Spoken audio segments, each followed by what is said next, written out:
The first thing my mother said to me after I flew in for Christmas was, "We didn't think you'd mind." I was still standing in the doorway, coat half off my shoulders, my carry-on tipped on its side like it had given up before I did. Snow was melting off my boots onto the hardwood floor of the house I grew up in, the same floor I used to scrub on my hands and knees when I was 12 and grounded for forgetting to call home. I was 34 years old, jet-lagged, and exhausted from a delayed flight out of Seattle. I had taken 3 days off from a job that barely tolerated vacations. I had told myself this trip was about peace, about family, about trying one more time to show up without armor. "We didn't think you'd mind," she repeated, smiling too quickly. My father stood behind her, hands clasped together at his waist, rocking slightly on his heels like he always did when he wanted to look calm, but wasn't. And my younger sister Lauren sat on the couch scrolling through her phone, one leg tucked under her like she owned the room. I felt it before anyone explained anything. That tightening under my ribs, the sensation I used to get as a kid right before being told I'd done something wrong without knowing what it was. "Mind what I asked?" Mom waved a hand vaguely toward the dining room. The table was set, but not for dinner. Papers were spread across it. Envelopes, a manila folder with my father's neat handwriting on the tab. My name was on it. "Let's sit," Dad said, already pulling out a chair, like this was a meeting he had scheduled. I didn't sit. I walked closer to the table, slowly, my heart beginning to pound, in that dull, heavy way it does when you know the floor is about to drop, but you don't know how far. Lauren finally looked up from her phone. She smiled, just a little, like she was watching a show she already knew the ending to. "We signed the papers yesterday," she said.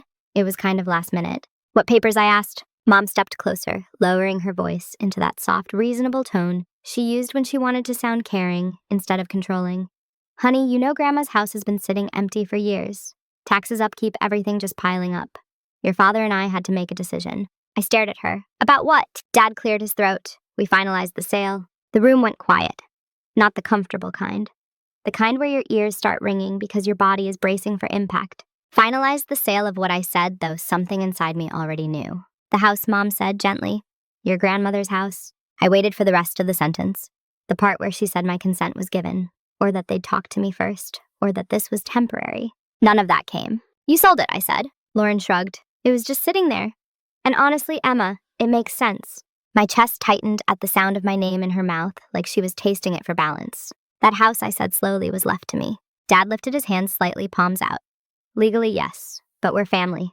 There it was, the word they always used right before crossing a line. Mom nodded. "Your grandmother would have wanted it used for something meaningful, and this was the right time." "For what?" I asked. Lauren sat up straighter, her smile widened, bright and practiced. "My wedding." The word landed between us like a dropped plate. I looked at her, then back at my parents. "You sold my inheritance to pay for Lauren's wedding." "It's not just her wedding," Mom said quickly. "It's an investment in family, in memories." I felt heat rise behind my eyes, but my voice stayed even. "You didn't ask me." Dad frowned just slightly. "We didn't think you'd say no." That was when I understood. Not just what they had done, but how little my opinion had ever mattered. Lauren crossed her arms. "You're always so independent. You live across the country. You make good money. You don't need that house." I swallowed. That house was the only thing Grandma ever gave me. Mom sighed like I was being difficult. "You got your education paid for. You got help when you were younger." I almost laughed. Almost. Lauren leaned forward. "And honestly, Emma, it's kind of selfish to hold on to an empty house when I'm starting a family." I looked at her ring, oversized and glittering under the lights, at the stack of invoices on the table, at the folder with my name on it. "How much?" I asked. Dad hesitated. "Then $420,000. The number hit me harder than the betrayal. That house had been appraised for more. I knew it. I had paid for the assessment myself 2 years earlier quietly because I didn't trust anyone else to handle it. "You undersold it," I said. "We needed a quick close," Dad replied. "Who signed?" I asked. Mom smiled again. "Your father handled everything." I turned to him. "You signed my name?" He looked away. The silence stretched. Thick, uncomfortable. "You forged my signature," I said. Dad rubbed his face. "We didn't think it would turn into this." Lauren scoffed. "God, you're being dramatic. It's just paperwork. You're still part of the family." I felt something shift inside me then. Not anger, not sadness, something colder, clearer. I looked at all three of them, at the expectation in my mother's eyes, the defensiveness in my father's posture, the entitlement rolling off my sister like perfume. They were waiting for me to fix it, to absorb it, to say it was fine. I reached for my coat and pulled it the rest of the way off. I set my bag down neatly by the door. "Who's the buyer?" I asked. Dad hesitated again. "A development group, local." "And the money?" I said. "Where is it now?" Lauren smiled. "Already allocated. Venue deposit, dress, catering. We're behind schedule, so I held up my hand. No, I said softly. The word cut through the room in a way that surprised even me. Dad frowned. Emma, let's not overreact. I met his eyes. I'm not. I glanced once more at the folder with my name on it, then back at them. I need copies of everything I said. Tonight. Mom laughed nervously. Honey, it's Christmas. I nodded. Exactly. I picked up my bag and headed for the guest room, my heart pounding but my steps steady. Behind me, I could feel them staring confused now, unsettled. They had taken something from me without asking. They had assumed I would stay silent. They were wrong. And as I closed the door behind me, I already knew this wasn't just about a house anymore. I didn't sleep that night. I lay on the narrow guest bed, staring at the ceiling fan, listening to it click faintly with each rotation, the same sound it had made when I was 16, and grounded for missing curfew while Lauren was out until midnight with no consequences. Some things never changed. The house smelled like pine cleaner and cinnamon candles, staged for Christmas, but underneath it was the same old tension I had grown up breathing in. Around 2 a.m., my phone buzzed. A text from Lauren. Don't make this a thing. We need you right now. I turned the phone face down without replying. By morning, I had already made my first decision. I woke early, showered, and dressed quietly. When I came downstairs, my parents were already in the kitchen. Dad sat at the table with his laptop open, jaw tight. Mom stood at the counter, stirring coffee she wasn't drinking. Morning, I said. Mom flinched slightly, then smiled too quickly. Did you sleep at all? A little, I lied. Dad gestured toward the chair across from him. We should talk. I sat, folded my hands in my lap, and waited. He slid a stack of papers across the table. These are copies of the closing documents. I didn't touch them yet. All of them. Yes, he said, then hesitated. Most of them. That word landed wrong. Who is the attorney, I asked. Dad named a firm I recognized. A small local practice. Not one I would have chosen. Did they ask for proof of ownership, I said. They had the will, Mom said quickly. And the deed. The original deed, I asked. Dad nodded. Yes. I felt a slow sinking weight in my chest. That deed had been in a safe deposit box under my name. I had never given my parents access. How did you get it, I asked. Mom looked at Dad. Dad looked at the table. You left a spare key when you moved, Mom said quietly. We didn't think you'd mind. There it was again. I picked up the papers and flipped through them slowly. The signature at the bottom of the sale agreement made my stomach turn. It looked like my name, but it wasn't. The loops were wrong, the slant unfamiliar. You forged this, I said calmly. Dad sighed. We were under pressure. From who, I asked. Lauren walked in, then already dressed, phone in hand. The venue, she said. The planner, everyone. You don't understand how tight the timeline is. I looked at her. You planned a wedding you couldn't afford. Her eyes flashed. That's not fair. No, I said. It's accurate. Mom placed her hand on my arm. Emma, please. This doesn't have to be ugly. I gently moved her hand away. It already is. Dad leaned forward. What do you want? The question surprised me. Not because he asked it, but because it felt like he genuinely didn't know. I want the transaction reversed, I said. Lauren laughed sharply. That's impossible. Everything's booked.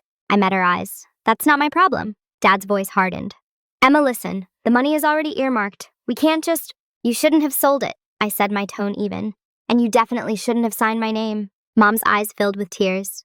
You're really going to do this to us on Christmas? I stood up. You did this to yourselves, I said. Lauren slammed her phone down on the counter. You always do this. You act superior because you moved away and got a fancy job. I looked at her, then really looked at her. At the anger masking panic. At the entitlement she'd worn her whole life like a birthright. This has nothing to do with superiority, I said. It has to do with consent. Dad pushed his chair back. What are you threatening? I paused, just long enough to let the silence stretch. I'm not threatening, I said. I'm informing. I gathered the papers and walked toward the door. Where are you going, Mom asked.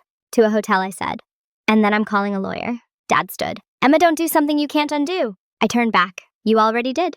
I left the house with my coat zipped tight against the cold, my breath fogging in the air. The driveway looked exactly the same as it had every Christmas of my childhood, but something fundamental had shifted. In the car, I sat for a moment before starting the engine. My hands were steady.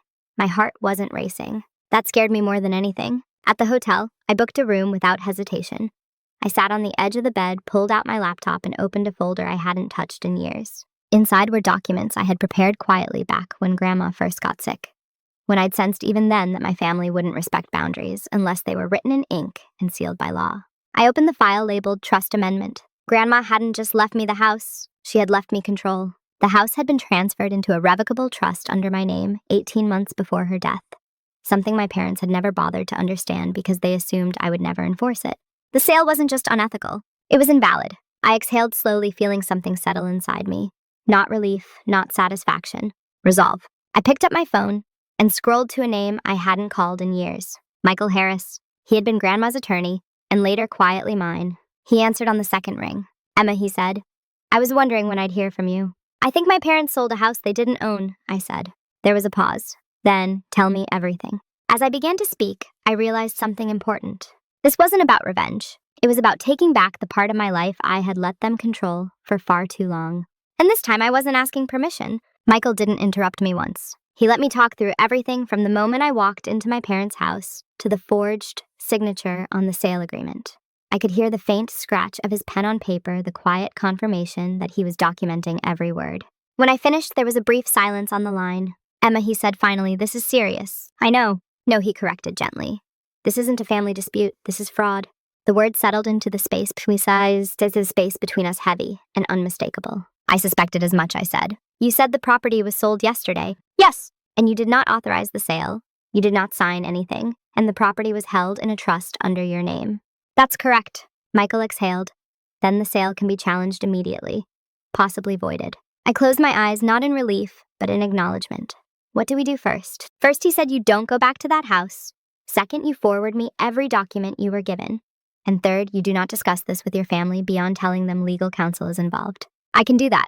And Emma, he added, I need to ask you something. Has your family ever used your name or assets without permission before? I hesitated, thinking of missed credit alerts, small discrepancies I'd ignored, favors I'd explained away. Yes, I said quietly, more than once. That matters, he said.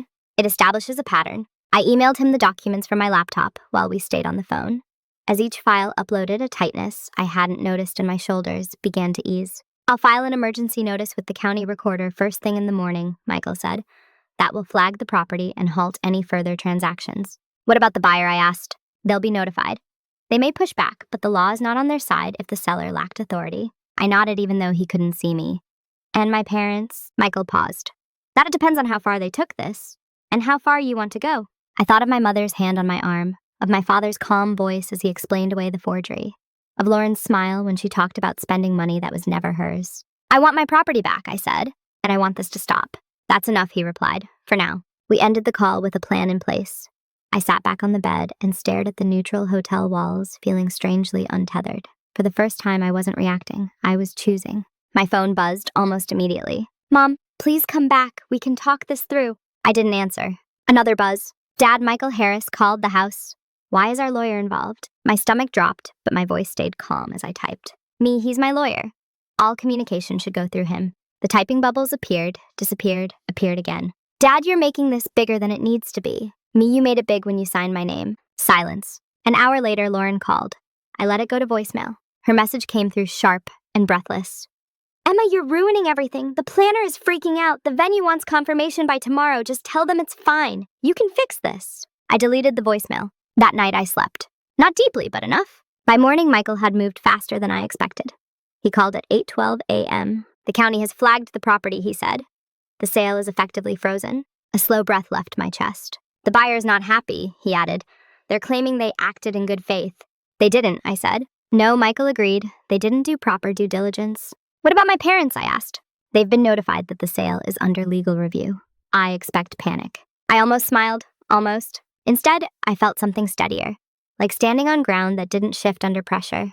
The calls started an hour later. First Mom, then Dad, then Lauren twice. I didn't answer any of them. Instead, I opened my email. There it was, a message from the buyer's attorney. Formal, polite, tense. They wanted a call. Michael told me not to respond directly. Let them sweat, he said. They'll come around. By midday, my parents' number stopped lighting up my phone. At 2:47 p.m., a new email came in. From my mother. Subject line, please. Emma, we are in trouble. The bank won't release the funds. The venue is threatening to cancel. We never meant for this to happen. Your father is beside himself. Please call me. I read it once, then again. Then I closed my laptop. For the first time, I noticed how quiet the room was. No tension humming in the walls. No expectation pressing on my chest. I ordered room service and ate slowly, deliberately, tasting every bite. That afternoon, Michael called again. There's something else, he said. The closing documents your father signed list him as acting trustee. I frowned. He was never trustee. I know, Michael said. Which means he misrepresented his authority in writing. My pulse ticked up. What does that mean? It strengthens your case, he said. Significantly. And for him, Michael was quiet for a moment. It could mean consequences beyond returning the property. I looked out the window at the city below, cars moving steadily through intersections like nothing in my life had just cracked open. I don't want to destroy them, I said, slowly. I just want them to stop. Michael's voice softened. Sometimes stopping feels like destruction to people who have never been told no. That night, Lauren posted on social media a photo of her ring, a caption about betrayal, about family choosing money over love. My phone filled with messages from distant relatives, old friends, people who had only ever heard one version of our family story. I didn't respond. Instead, I wrote one email to Michael. Proceed! When I sent it, I felt something release inside me. Not anger, not grief, certainty. Whatever happened next, I would no longer be the person absorbing the fallout so everyone else could stay comfortable. And I had a feeling my family was about to learn what that cost really was. By the fourth day, the silence from my parents had turned strategic. No more frantic calls, no more emotional emails, just nothing. The kind of quiet that isn't peace but planning. Michael noticed it too. When people go quiet after this stage, he said on the phone, it usually means they found someone else to listen to them. A different lawyer, I asked. Or a different version of reality, he replied. I was back in Seattle by then, sitting at my kitchen table with my laptop open, a mug of coffee growing cold beside me. The city outside my window looked the same as it always had. Gray, familiar, indifferent. I liked that about it. Seattle didn't pretend to be warm when it wasn't. What should I expect, I asked. Michael exhaled slowly. Pushback, emotional leverage, and possibly an attempt to invalidate your position morally, if not legally. I almost laughed. They've been doing that my whole life. Yes, he said, but this time it won't be private. That afternoon, the first shoe dropped. An email came through from an attorney I didn't recognize. His tone was courteous but firm, the kind of legal politeness that tries to sound neutral while leaning aggressively forward. He represented my parents. The message was long, carefully worded. It framed the sale as a misunderstanding rooted in family trust. It emphasized my parents' belief that they had implied consent. It suggested mediation. It suggested compromise. It suggested that pursuing this matter further could cause irreparable damage to familial relationships. I forwarded it to Michael without comment. He called me within 10 minutes. They're trying to scare you, he said, and guilt you. Is there anything in it I should worry about? I asked. No, he said simply. Legally, they're weak. Emotionally, they're loud.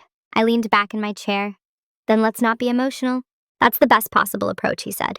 An hour later, Lauren posted again. This time it wasn't vague. She wrote about being cut off by someone who had always resented her happiness. She talked about how hard it was to plan a wedding while certain people were choosing to be cruel. She didn't name me, but she didn't have to. Everyone who mattered already knew. My phone buzzed nonstop. An aunt I barely spoke to. A cousin I hadn't seen in years.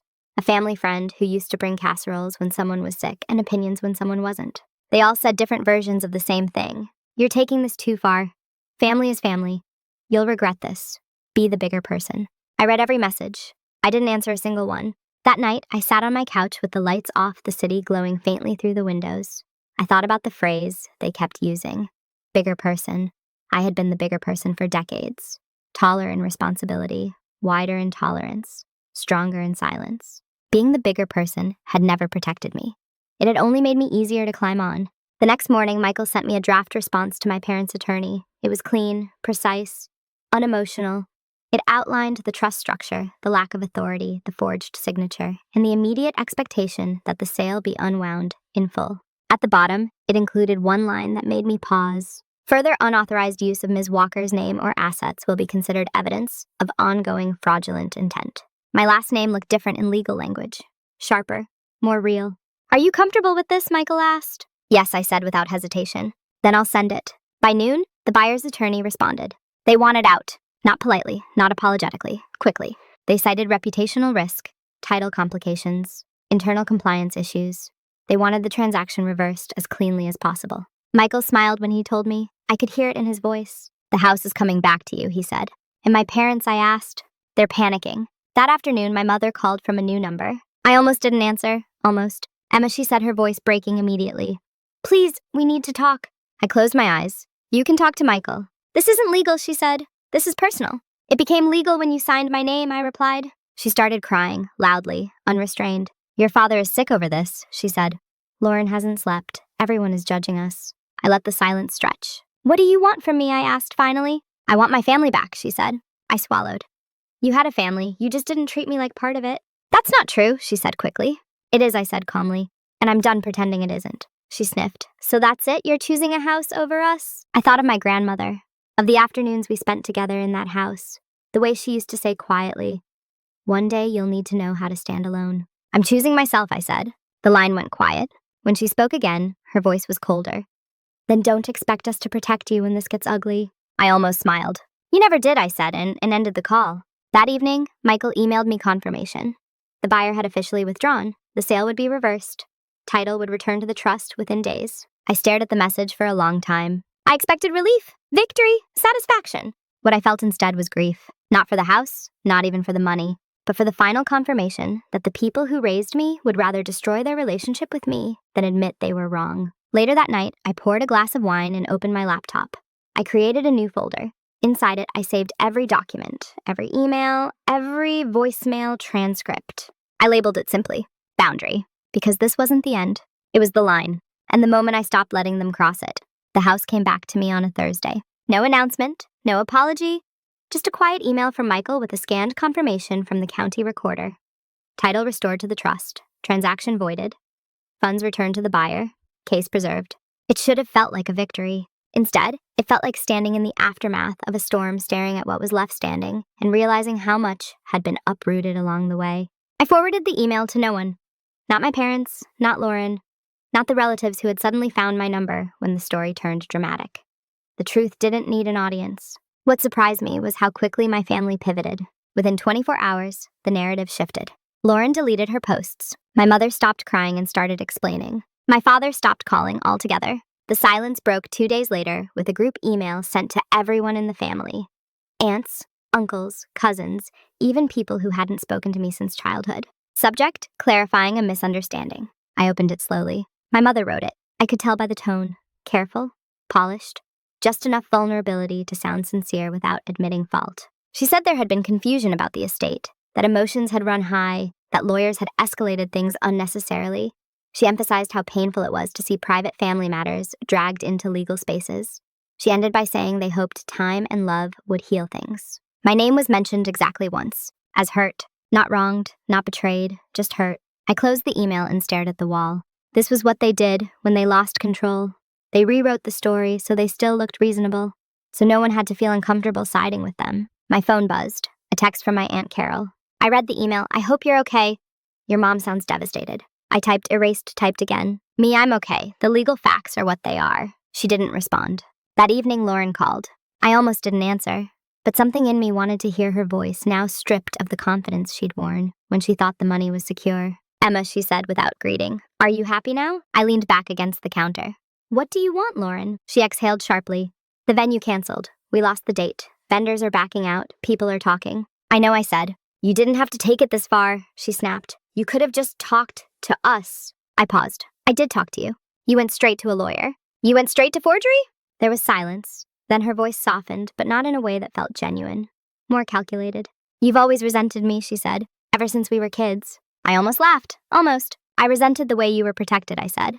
"Not you." "That's the same thing," she replied. "No," I said calmly. "It isn't." She grew quiet, then said, "Mom says if you'd just let this go, things could still be okay." "That depends," I said. "What does okay mean?" "That you stop pushing," she said. "That you stop making us look bad." There it was. I closed my eyes. "Lauren, I'm not pushing." I stopped absorbing. She scoffed. "You think you're some kind of martyr now?" "No," I said. "I think I'm done." Her voice sharpened again. "So that's it? You're cutting us off?" I thought of the trust documents, the years of quiet compliance, the way no one had asked me before selling something that belonged to me.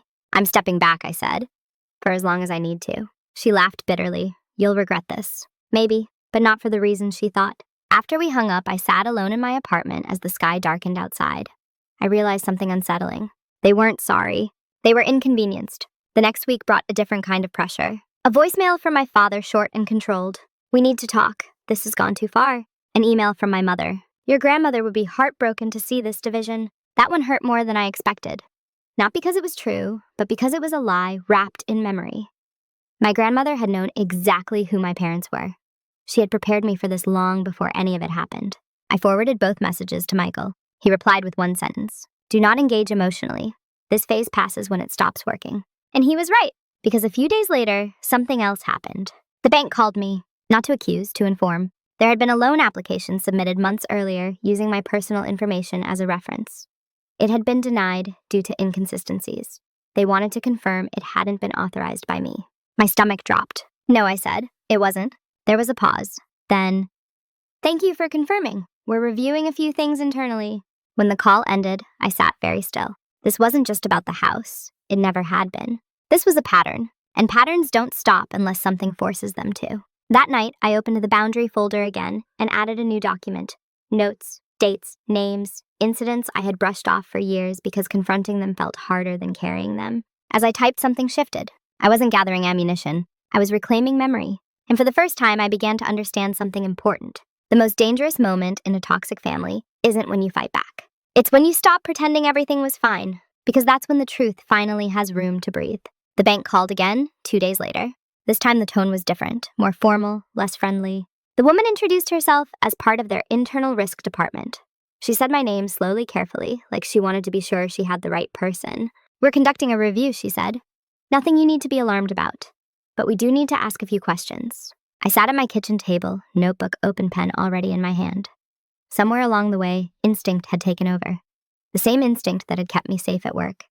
The same one I'd ignored with my family. I'm listening, I said. She explained that there had been multiple attempts over the past year to access accounts connected to my name.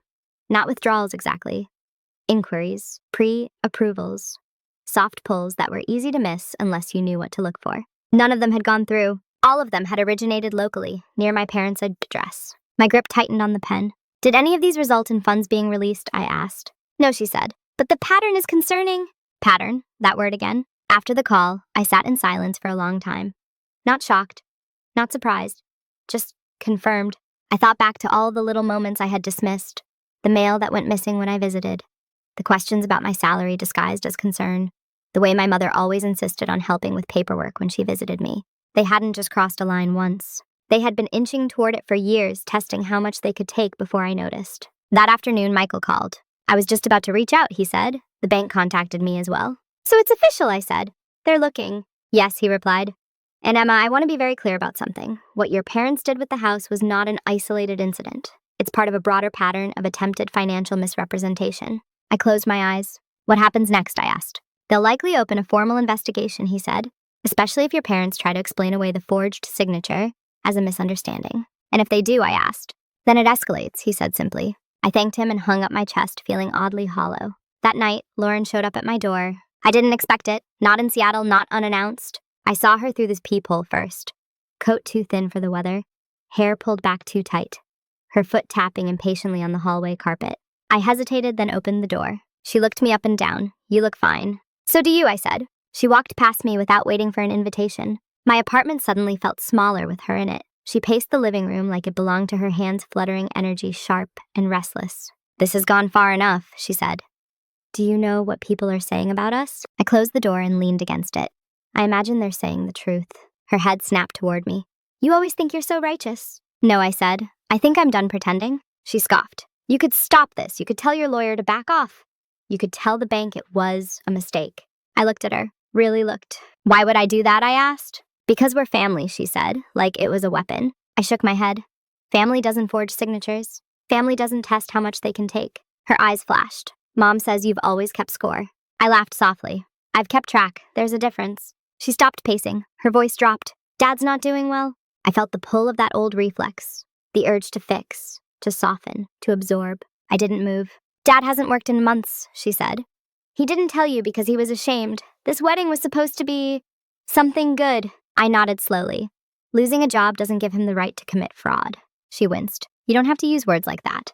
They're the correct words, I said. Silence stretched between us. Finally, she said, what do you want? The question surprised her as much as it surprised me. I want distance, I said. And I want security. And I want this to stop. She folded her arms. So you're just walking away? I'm stepping back, I corrected. There's a difference. She stared at me, then laughed bitterly. You think you're better than us. No, I said.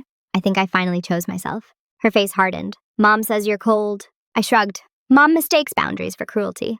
Lauren looked around my apartment at the quiet order of it, the life I'd built without them. You'll regret this, she said again. Maybe I would.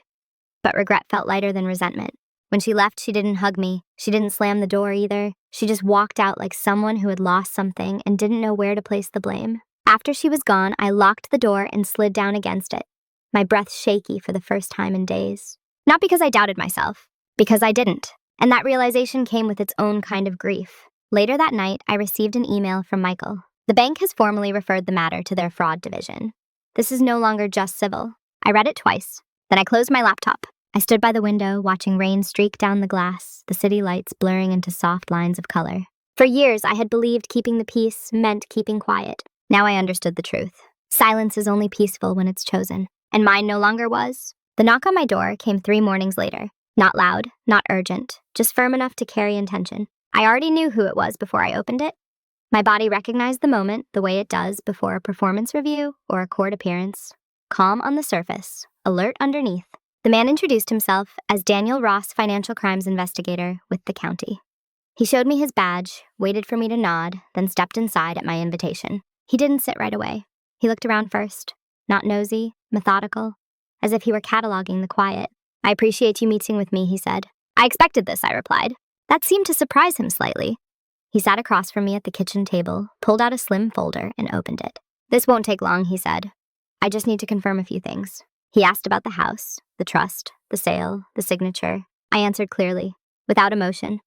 The facts were steady. They didn't waver no matter how many times I repeated them. Then he asked something I hadn't prepared for. "Have your parents ever accessed your financial information without permission before?" I paused, just long enough to feel the weight of the question. "Yes," I said. I told him about the bank calls, the inquiries, the loan attempt, the missing mail, the way my mother always insisted on handling paperwork. He wrote everything down. "When did you become aware of the trust transfer?" he asked. "Before my grandmother passed," I said. She insisted. "Did she say why?" I thought of her voice, low, certain. She said some families confuse love with entitlement. He looked up at that, just briefly. "That happens," he said. When he stood to leave, he thanked me for my cooperation and told me someone might follow up. His tone was neutral, but I could hear the shift beneath it. This was no longer a misunderstanding. After he left, I sat alone for a long time, staring at the place where his folder had rested on my table. The investigation moved faster than I expected. By the end of the week, Michael called with updates that felt heavier each time. "They interviewed your parents," he said, separately. And I asked, "Your mother cried. Your father denied intent. Your sister was angry." That tracked. They asked about the trust, he continued. "Your father claimed he didn't understand it. Said he thought the house was basically family-owned." I closed my eyes. Ignorance isn't a defense. No, Michael agreed, especially not when documents were signed. "What happens now?" I asked. "They're reviewing whether to pursue charges," he said. "Forgery, misrepresentation, potential identity misuse." I felt my chest tighten, not with fear, with finality. That night, my father emailed me. Not a demand, not an accusation, an explanation. He wrote about pressure, about pride, about wanting to give Lauren something beautiful when he felt like he had failed as a provider.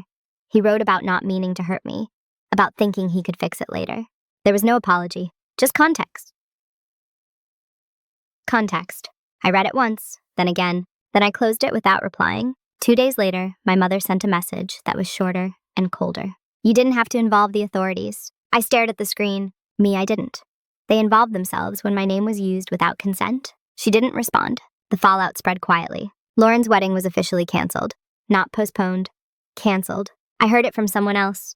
A mutual acquaintance who texted with a mix of gossip and caution. "Guess the venue pulled out. Whole thing fell apart." I imagined the invitations still sitting in boxes, the dress hanging unused, the fantasy collapsing under the weight of reality. I didn't feel satisfaction. I felt distance. At work, I moved through my days with a strange clarity. Meetings felt smaller, deadlines manageable. It was as if a constant background noise had finally shut off. One evening, Michael called with a tone I hadn't heard before.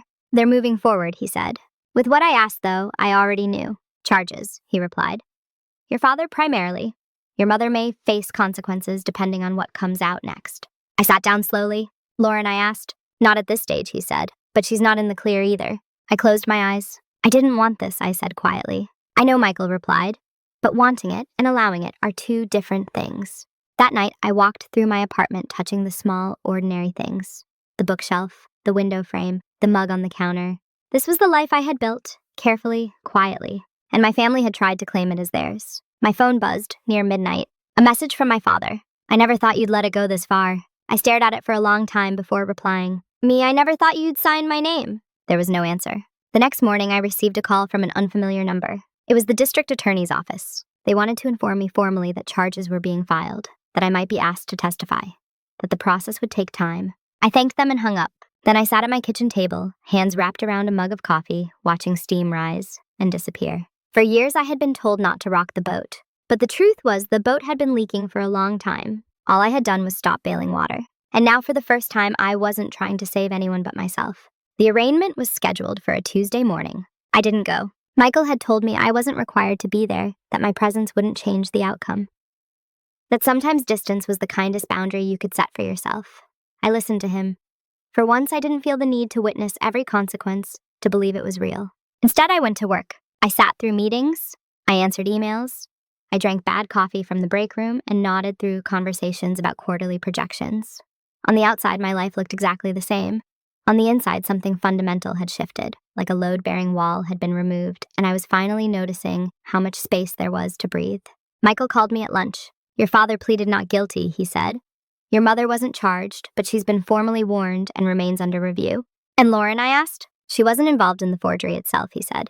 "But some of her communications may come up later." I stared out the window of my office, watching rain streak down the glass. "How did he look?" I asked, then immediately wished I hadn't. Michael hesitated. "Smaller." That word stayed with me the rest of the day. That evening, I went home and opened the boundary folder again. I didn't add anything this time. I just scrolled. Dates, notes, evidence of a life I had lived quietly on edge without admitting it to myself. I realized something uncomfortable then. I had spent years believing I was strong because I could endure. But endurance isn't strength, it's survival. True strength is choosing not to live that way anymore. The next call came from Lauren. I almost didn't answer. Almost. "What do you want?" I asked. She sounded tired, not angry, not sharp, just worn down. "I didn't think it would go like this," she said.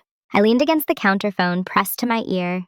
"It always goes like this when no one takes responsibility." She exhaled. "Dad says you could still fix this." I closed my eyes. "Lauren, there is no fixing this." "He's scared," she said. "So was I replied. "For years." There was a long pause. "Do you hate us?" she asked quietly. The question surprised me. "No," I said honestly, "but I don't trust you." She didn't respond right away.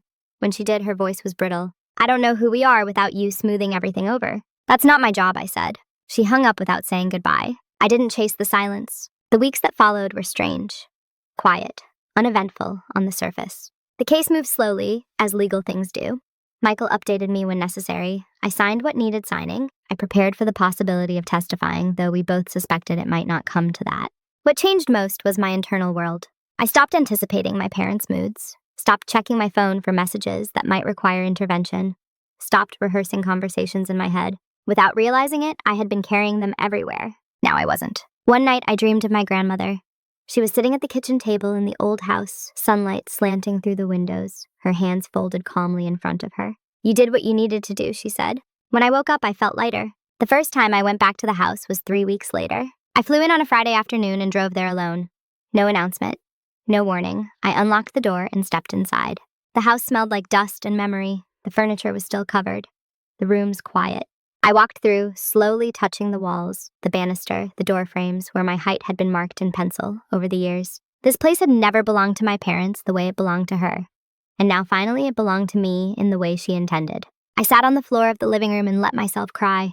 Not loudly, not dramatically, just enough to let the grief move through instead of lodging in my chest. When I left, I locked the door carefully. I didn't know yet what I would do with the house. Sell it, rent it, keep it. That decision could wait. What mattered was that the choice was mine. Back in Seattle, my mother sent one last message. "I hope one day you understand why we did what we did." I stared at it for a long time. Then I typed, "Me, I understand. I just don't accept it." I blocked her number after that, not out of anger, out of clarity. The investigation continued. The court date was set. Life went on. And somewhere along the way, I realized something that startled me with its simplicity. I wasn't waiting anymore. Not for apologies, not for understanding, not for permission. I had already stepped into the life that was waiting for me on the other side of silence. And I wasn't going back. The court date arrived quietly. No dramatic summons, no urgent calls, just a line on my calendar that I had been consciously not staring at for weeks. Tuesday 9:00 a.m. I woke up before my alarm lay still for a moment and noticed something strange. I wasn't anxious. I felt alert, yes. Focused. But the familiar knot of dread wasn't there. The one that had followed me into family gatherings, phone calls, holidays. That knot had loosened somewhere along the way, and I hadn't even marked the moment it happened. I dressed simply.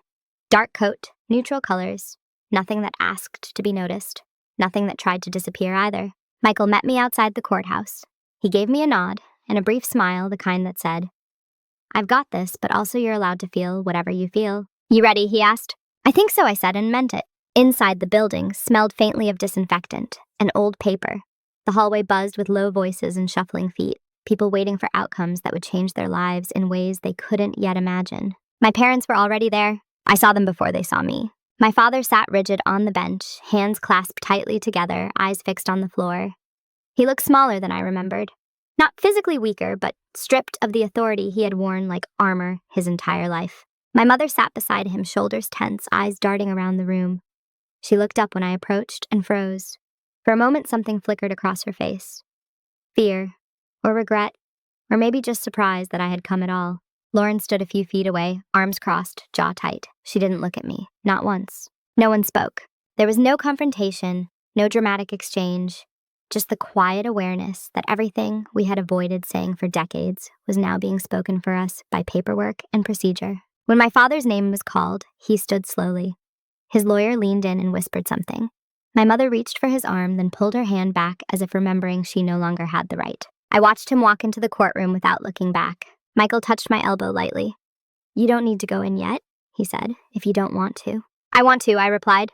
The courtroom was smaller than I expected, wood-paneled, plain, almost intimate in a way that made everything feel more exposed. The judge read the charges in a voice that was steady and unremarkable.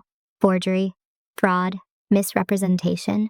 Words that sounded clinical until you realized they were now attached to someone who used to read you bedtime stories. My father pleaded not guilty again. The judge set the next steps. More dates, more procedures. The slow machinery of accountability grinding forward without emotion or malice. At one point, my father glanced toward the gallery. Our eyes met for the first time that day. He looked at me like he was seeing me clearly for the first time in my life. Not as the responsible one. Not as the solution. Just as a person standing outside his control. Something in his expression shifted. Not remorse exactly, more like realization. I held his gaze for a moment, then looked away. When it was over, I didn't linger. Outside, the air felt colder, sharper, cleaner. Lauren approached me as I stood on the courthouse steps. You didn't have to show up, she said. I know, I replied. She hesitated. Dad thinks you hate him. I shook my head. Dad thinks a lot of things. She frowned. You could still make this easier. I met her eyes. For who? She didn't answer. My mother stood a few feet behind her, watching, waiting, hoping. I didn't move toward her. Michael cleared his throat softly. We should go. I nodded. As we walked away, I felt something I hadn't expected. Relief. Not because they were facing consequences, not because I had won, but because I no longer had to carry the weight of their choices on my back. That afternoon, I went back to my apartment and did something small but deliberate. I changed my locks. It wasn't necessary, not practically, but it felt symbolic. A quiet declaration that the life I had built was no longer open for unsupervised access. Later that evening, my father emailed me again. This one was shorter. I didn't know how far I'd gone until I couldn't turn back. I stared at the screen for a long time. Then I closed the laptop. Some realizations arrive too late to fix anything. All they can do is explain the damage. I poured myself a glass of water and sat by the window, watching the city lights flicker on one by one. For the first time in my life, I wasn't bracing for the next call, the next crisis. The next thing I'd be expected to clean up. The silence wasn't heavy. It was earned. And as night settled in, I understood something with startling clarity. This wasn't the moment everything ended. It was the moment my life finally became my own. The weeks after the court appearance felt oddly suspended, like the world was holding its breath. No verdict yet. No dramatic headlines. Just paperwork moving through systems that didn't care about family history or emotional nuance. The legal process had its own rhythm, and for once I wasn't trying to control it. What changed instead was the way people treated me. At work, my manager pulled me aside one afternoon after a meeting. You've seemed different lately, he said carefully. In a good way, I asked. He smiled, more grounded, more decisive. I nodded. I didn't tell him why. This wasn't a story I wanted circulating through office hallways, but I understood what he meant. I wasn't distracted anymore. I wasn't splitting myself into a dozen emotional directions, trying to anticipate someone else's needs. When you stop carrying other people's chaos, you suddenly have room to stand upright. The first real crack in my family's united front came from an unexpected place. My Aunt Carol called me one evening. Not to lecture, not to pressure, just to talk. I didn't understand at first, she said slowly. Your mother told us a very edited version. I stayed quiet. But then things stopped lining up, she continued. The bank situation, the investigation. People don't open cases over misunderstandings. No, I said. She exhaled. Your grandmother tried to warn me once about your parents. I didn't listen. I felt something loosen in my chest. Not vindication, just recognition. I'm sorry, she added, for not seeing it sooner. Thank you, I said, and meant it. That call didn't fix anything, but it mattered. It was the first time someone from that side of the family had spoken to me without asking me to sacrifice myself for the sake of peace. Lauren, on the other hand, spiraled. I didn't hear it from her directly. I heard it through fragments, mutual acquaintances, half-finished sentences. She'd moved back in with my parents. She'd quit her job. She was figuring things out. Translation, the safety net she'd always relied on was unraveling. One night, she sent me a long message I didn't read all the way through. I caught phrases as my eyes skimmed. I never asked for this. You always had it easier than you think. I just wanted one thing to be mine. I didn't reply, because here was the truth I had finally accepted. Explaining myself had never brought understanding. It had only invited more negotiation. Michael called me toward the end of the month. There's been a development, he said. My stomach tightened slightly. Good or bad? Clarifying, he replied. Your father's attorney is exploring a plea. I closed my eyes. What does that mean? I asked. It means the evidence is stronger than they expected, Michael said, and continuing may not be in his best interest. I thought of my father sitting at that courtroom bench, hands clasped, eyes hollow. Do I need to do anything? I asked. No, Michael said. Just be available if needed. When we hung up, I sat in silence, letting the weight of it settle. I hadn't wanted this outcome, but I hadn't chosen it either. One Saturday morning, I flew back to the house again. This time I brought boxes. I walked through room by room, not rushing. I packed photographs, letters, small objects that carried memories I wanted to keep. I left behind the furniture, the heavy things. I wasn't interested in hauling the past with me. In the attic, I found a box labeled Emma, important in my grandmother's handwriting. Inside were documents I'd never seen, letters she'd written but never sent, notes about conversations with my parents, observations about Lauren's entitlement, about my quiet resilience. One note made my hands tremble slightly. She had written that she worried my parents would one day take from me what they hadn't earned simply because they believed they could. That was why she had set up the trust the way she did. Not as a gift, as protection. I sat on the attic floor and let myself cry then. Fully, without restraint. For her, for me. For the years I spent thinking I was paranoid when I was actually perceptive. When I left the house that afternoon, I locked the door and didn't look back. The next message from my mother arrived 2 days later. Your father is considering accepting responsibility. He's doing this for the family. I read it once. Then I deleted it, because even now she was framing accountability as a favor, as another sacrifice they were making so things could go back to the way they were. But there was no going back. That version of me no longer existed. And as the legal process moved steadily toward its conclusion, I felt something unexpected growing inside me. Not bitterness, freedom. The kind that comes when you stop mistaking obligation for love and finally allow yourself to choose differently. The kind that doesn't ask permission. The kind that stays. The plea agreement came through on a Monday morning. Michael called early, his voice measured, careful, not to color the news with anything emotional. Your father has agreed to plead guilty to a reduced charge, he said. Forgery. No trial. Sentencing will be scheduled. I sat at my desk, hands resting flat on the surface, listening. There will be restitution, he continued. No jail time is likely given his age, lack of prior record, and the fact that the property was recovered. Probation? Fines? Mandatory financial counseling. I nodded even though he couldn't see me. And I asked. You'll likely submit a victim impact statement, Michael said. Written. No obligation to appear in person. I'll write it, I said. After we hung up, I didn't move for a long time. I expected to feel something sharp. Vindication. Sadness. Relief. But what settled over me instead was quiet. The kind that comes when a storm finally moves out to sea and leaves behind a changed shoreline. This was the end of the legal fight, not the end of the story. That afternoon, Lauren showed up again. She didn't knock this time. She texted from the lobby.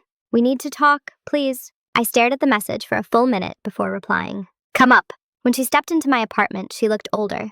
Not just tired, thinner around the eyes. Less certain in the way she carried herself. She didn't sit right away. She stood near the door, hands clasped together like she didn't trust herself to relax. He's taking a plea, she said. Yes, I replied. You could have stopped this, she said quietly. I tilted my head. You still think I caused it? She swallowed. I think you didn't stop it. That's true, I said calmly. She looked at me, then really looked, as if seeing me for the first time without the filter of rivalry or expectation. I don't know how to live like this, she said. Without him fixing things. Without you fixing things. That's not my responsibility, I said. Her shoulders sagged. Mom says the family is broken. I nodded slowly. It was broken long before this. She flinched at that. What happens now, she asked. I considered the question carefully. For me, I said, I move forward. And us, she asked. I met her eyes. That depends on whether you can accept boundaries without turning them into punishment. She didn't answer. After a moment, she nodded once, like someone acknowledging a truth they didn't like but couldn't argue with. When she left, she didn't accuse me. She didn't threaten. She just looked tired. That night, I started writing the impact statement. Not dramatic, not angry, just factual. I wrote about trust, about autonomy, about the long-term damage of being treated like a resource instead of a person. I wrote about how silence had been mistaken for consent and how that silence had cost me years of peace. I didn't mention love. Love wasn't the issue. Control was. When I finished, I sent it to Michael and closed the document without rereading it. 2 days later, my mother sent one final message. I hope you're satisfied. I stared at it, then typed, me, I'm at peace. I didn't block her after that. I didn't need to. The distance was already there. The sentencing date came and went without fanfare. Michael updated me afterward. Everything unfolded as expected. My father stood before a judge and accepted responsibility in a room that no longer bent around him. I wasn't there. I spent that morning walking through a park near my apartment, the air cool and clean, leaves crunching under my shoes. People passed by, wrapped in their own lives, unaware of the chapter that had just closed in mine.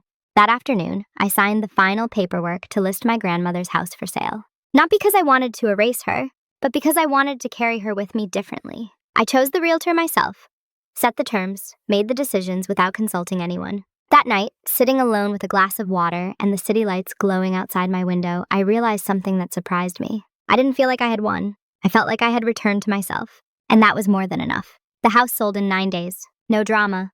No bidding war fueled by nostalgia. Just a clean offer from a young couple who stood in the kitchen during the walkthrough, holding hands like they were afraid to let go of the future they were imagining. I didn't attend the closing. I signed the documents digitally from my apartment in Seattle, a mug of coffee cooling beside my laptop, rain tapping softly against the windows. When the final confirmation email arrived, I read it once, then closed my computer. That was it. The last tangible tie to the story my family had tried to write for me was gone.